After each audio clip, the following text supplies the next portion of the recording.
একটাই ডো আর সঙ্গে শুধু আলাদা আলাদা 4 রকমের টপিংস, তাই দিয়েই বানিয়ে নিতে পারেন দোকানের মতন দারুণ স্বাদের এই রকমারি কুকিজগুলো।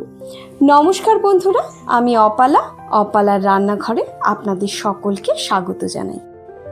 কিভাবে বানালাম জানতে হলে কিন্তু দেখতে হবে রেসিপিটা। তাহলে চলুন আর দেরি না করে ঝটপট রেসিপিতে চলে যাই।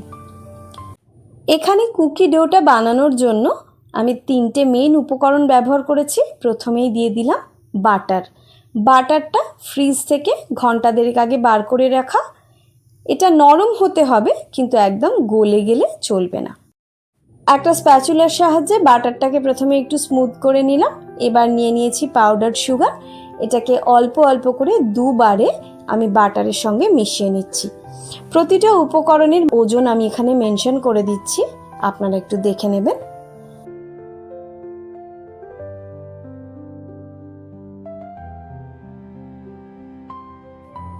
সম্পূর্ণ চিনিটাকে বাটারের সঙ্গে খুব ভালোভাবে মিশিয়ে নিলাম।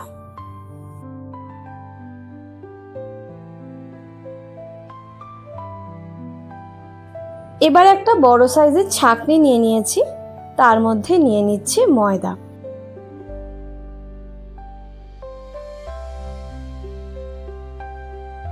কুকিজগুলো ভালো বানানোর জন্য ময়দাটাকে কিন্তু অবশ্যই চেলে নিতে হবে। এবার ময়দাটাকে এই বাটার আর সুগারের মিক্সচারটার সঙ্গে ভালোভাবে মিশিয়ে নিলাম। হাতটা পরিষ্কারভাবে ধুয়ে নিয়ে ময়দাটাকে মেখে নিচ্ছি। একটা মিডিয়াম ডো আমি বানিয়ে নেব। ময়দাটা মেখে নেওয়া হয়ে গিয়েছে। এবার এটাকে আমি ঢাকা দিয়ে মিনিট 20 জন্য রেস্টে রেখে দিচ্ছি। 20 মিনিট পরে ফিরে এলাম। ময়দাটা দেখুন এতক্ষণে ভালোভাবে সেট হয়ে গিয়েছে। এবার এই ময়দাটার থেকে আমি 4টে লেচি কেটে নিচ্ছি। প্রথমে হাফ করে নিলাম, এবার প্রত্যেকটা হাফকে 2টো ভাগে ভাগ করে নিচ্ছি।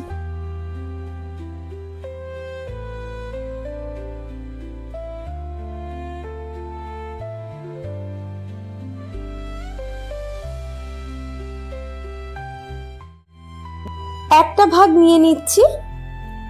এই ভাগটা দিয়ে আমি বানিয়ে নেব টুটি ফ্রুটি কুকিজ।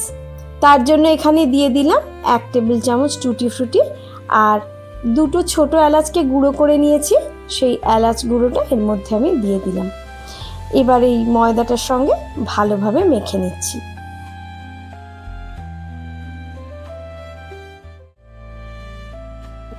ময়দাটা মেখে নেওয়া হয়ে গিয়েছে। এবার এর থেকে ছোট ছোট কয়েকটা লেচি আমি কেটে নিচ্ছি। মোটামুটি সমান মাপে লেচিগুলো রাখার চেষ্টা করবেন, তাহলে কুকিজগুলোর মাপটা সমান হবে। একটা লেচিকে নিয়ে এইভাবে গোল করে মাঝখানটাকে একটু বুড়ো আঙুল দিয়ে এইভাবে চেপে দিলাম। এইভাবে এক রকমের কুকিজ বানিয়ে নেওয়া হয়ে গেল। আজ আমি কিছুটা ওভেনে বেক করব আর কিছুটা গ্যাস ওভেনে। দ্বিতীয় ভাগটা আমি নিয়ে নিলাম। এটাকে আমি বানাবো চকো চিপস কুকিজ। তার জন্য এখানে দিয়ে দিলাম 1 টেবিল চামচ চকো চিপস। চকো চিপসটাও কিন্তু বাড়িতেই বানিয়ে নিয়েছিলাম। এবার চকো চিপসের সঙ্গে ময়দাটাকে খুব ভালোভাবে আমি মেখে নিচ্ছি। চকো চিপসের সঙ্গেও ময়দাটা মেখে নেওয়া হয়ে গেছে। এবার এটার থেকে আমি ছোট ছোট করে লেচি কেটে নিচ্ছি। একটা লেচিকে আমি নিয়ে নিলাম, একইভাবে হাতের মধ্যে রেখে এইভাবে গোল করে নিচ্ছি। তারপরে এর মধ্যে দেখুন ওপর দিয়ে কয়েকটা চকো চিপস দিয়ে এইভাবে এটাকে একটু সাজিয়ে দিলাম। একইভাবে অন্য কুকিজগুলোকেও আমি রেডি করে নিয়েছি।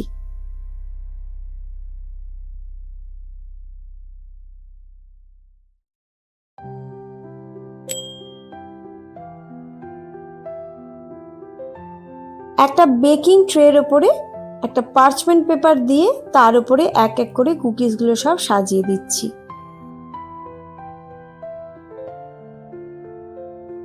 আরেকটা ভাগকে আমি নিয়ে নিলাম। এটাকে আমি 2টো ভাগে ভাগ করে নিচ্ছি। একটা ভাগ একটু বেশি রাখলাম, একটা ভাগে একটু কম। 1 চা চামচ কোকো পাউডার নিয়ে একটা ভাগের মধ্যে আমি দিয়ে দিলাম। এবার কোকো পাউডারটাকে এই ডোটার সঙ্গে ভালোভাবে মেখে নিলাম। এবার এটাকে নিয়ে এইভাবে লম্বা করে রোলের মতন করে নিলাম।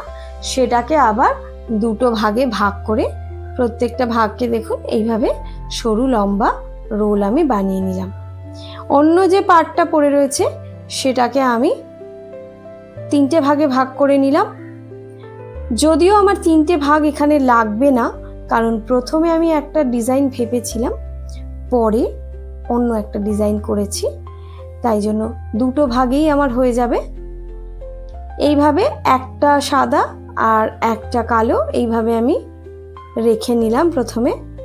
এবার এটাকে দেখুন এইভাবে গোল করে আমি দিলাম। এবার এখানে এই একটা সাদা ভাগ আমার এক্সট্রা হয়ে গেল, এটাকে আমি রেখে দিচ্ছি। পরের কুকিজগুলোর মধ্যে এটা আমি দিয়ে দেব। এইভাবে আমি এটাকে রোল করে নিলাম, দেখুন একটা সাদা একটা কালো। এবার এটা বেকিং ট্রের মধ্যে আমি রেখে দিচ্ছি। এবার নিয়ে নিচ্ছি লাস্ট ভাগটা। এখানে নিয়ে নিয়েছি প্রথমেই ভ্যানিলা এসেন্স, 2-3 ফোঁটা ভ্যানিলা এসেন্স দিয়ে দিলাম। এই ভাগটা দিয়ে আমি বানিয়ে নেব ভ্যানিলা ক্যাশিউ নাটস কুকিজ। তার জন্য এখানে আমি দিয়ে দিয়েছি 1.5 টেবিল চামচ মতন গুঁড়ো করে নেওয়া কাজু বাদাম। এগুলো একটু বড় বড় আছে টুকরোগুলো, একদম মিহি গুঁড়ো নয়, যাতে একটু মুখে পড়ে, তাহলে কুকিজগুলো খেতে ভালো লাগবে। এর থেকে ছোট ছোট করে আমি লেচি করে নিচ্ছি। যেহেতু আগের কুকিজটার থেকে কিছুটা ডো বেঁচে গিয়েছে, তাই জন্য এই কুকিজগুলো কিন্তু সংখ্যায় একটু বেশিই হবে। একটা ভাগকে নিয়ে নিলাম, এইভাবে দেখুন চ্যাপটা করে দিলাম। প্রথমেই 4টে দিক এইভাবে একটু চেপে সমান করে নিলাম, একটু রেক্ট্যাঙ্গুলার শেপ করে নিলাম। এবার একটা কাঠির সাহায্যে এইভাবে আমি চেপে চেপে একটা দাগ করে দিচ্ছি। এবার এর ওপরে কিছু কাজু বাদামের গুঁড়ো আমি ছড়িয়ে দিচ্ছি। এইভাবে আমার একটা কুকি রেডি করে নেওয়া হয়ে গেল। একইভাবে সবগুলো কুকিজকেই রেডি করে নিচ্ছি।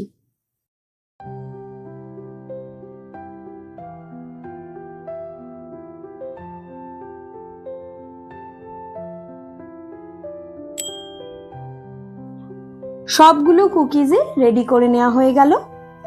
এবার বেকিং ট্রের মধ্যে আমি কয়েকটাকে রেখে নিচ্ছি এখানে।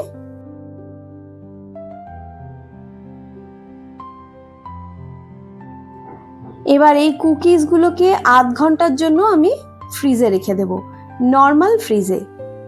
আধ ঘন্টা পরে বার করে নিয়েছি। এই যে লম্বা রোলটা রয়েছে, এটার থেকে আমি কয়েকটা কুকিজ কেটে নেব। প্রথমেই মাঝখান থেকে আমি দুভাগে ভাগ করে নিলাম, তারপরে সেই ভাগগুলোকে আবার সমান ভাগে কেটে নিচ্ছি। প্রত্যেকটা ভাগ থেকে দেখুন কিভাবে কুকিজগুলো আমি বানিয়ে নিচ্ছি। আমার 8টা কুকিজ হয়ে গেল। একটা ভাগকে নিয়ে নিলাম। এবার একটা বাটি নিয়ে নিয়েছি ছোট সাইজের, এইভাবে বাটিটাকে একটু চেপে দিচ্ছি, তাহলে দেখুন একটা কুকি কিন্তু রেডি হয়ে গেল। একইভাবে অন্যগুলোকেও আমি বাটির পেছন দিয়ে চেপে চেপে রেডি করে নিচ্ছি। দেখেছেন কুকিজগুলো দেখতে কত সুন্দর হয়েছে, একদম ফুলের মতন না? একইভাবে সবগুলো কুকিজ আমার রেডি করে নেওয়া হয়ে গেল। এবার এগুলোকেও আমি বেকিং ট্রের মধ্যে সাজিয়ে দিচ্ছি। এগুলোকে প্রিহিটেড ওভেনে 170 ডিগ্রি সেলসিয়াসে 20 মিনিটের জন্য বোথ রড অন মোডে মিডল র্যাকে আমি বেক করে নেব। আর এগুলো নিয়ে নিচ্ছি গ্যাস ওভেনে বেক করার জন্য। একটা ছোট থালার মধ্যে আমি বেকিং পেপার দিয়ে দিয়েছি। একটা কড়াইকে প্রিহিট করে নিয়েছি 10 মিনিটের জন্য মিডিয়াম ফ্লেমে। খুব সাবধানে রিংটার ওপর বসিয়ে দিলাম। এবার ঢাকা দিয়ে 20 থেকে 22 মিনিটের জন্য লো টু মিডিয়াম ফ্লেমে আমি এটাকে বেক করে নেব। এদিকে আমার যেগুলো ওভেনে দিয়েছিলাম সেগুলো বেক করে নেওয়া হয়ে গিয়েছে। দেখুন কুকিজগুলো কত সুন্দর হয়েছে। যেগুলো গ্যাস ওভেনে দিয়েছেন বা যেগুলো ওভেনে দিয়েছেন প্রত্যেকটাই 15 মিনিট হয়ে যাওয়ার পরে একবার একটু চেক করে নেবেন। এগুলো আমার ওভেনে বেক করে নেওয়া কুকিজ। এগুলো দেখুন, প্রত্যেকটা আমি দেখালাম কত সুন্দরভাবে বেক হয়েছে। এবার যেটা গ্যাস ওভেনে করেছি সেটাও আমি দেখিয়ে দিচ্ছি। এগুলো একটু ডার্ক কালার হয়েছে। কুকিজগুলো একটু ঠান্ডা করে নিয়ে একটা কুকি আমি ভেঙে দেখাচ্ছি। দেখুন কতটা সুন্দর হয়েছে, আশা করি দেখে বুঝতে পারছেন।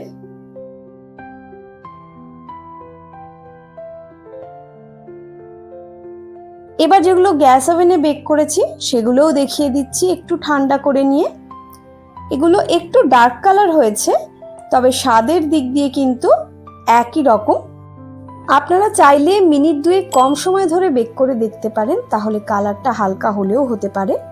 রেসিপিটা সম্পূর্ণ দেখার জন্য অসংখ্য ধন্যবাদ। ভালো লাগলে ভিডিওটাতে একটা লাইক দিয়ে চ্যানেলটা সাবস্ক্রাইব করে সঙ্গে থাকবেন। সবাই ভালো থাকবেন। আজ এই পর্যন্তই।